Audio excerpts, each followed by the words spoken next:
பரங்குன்றம் அழகிய முருகா தீராவினைகள் தீர்த்திட வேண்டும்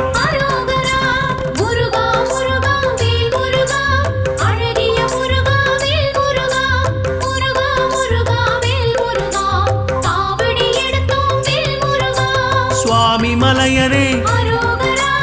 ஏரகத்திரைவா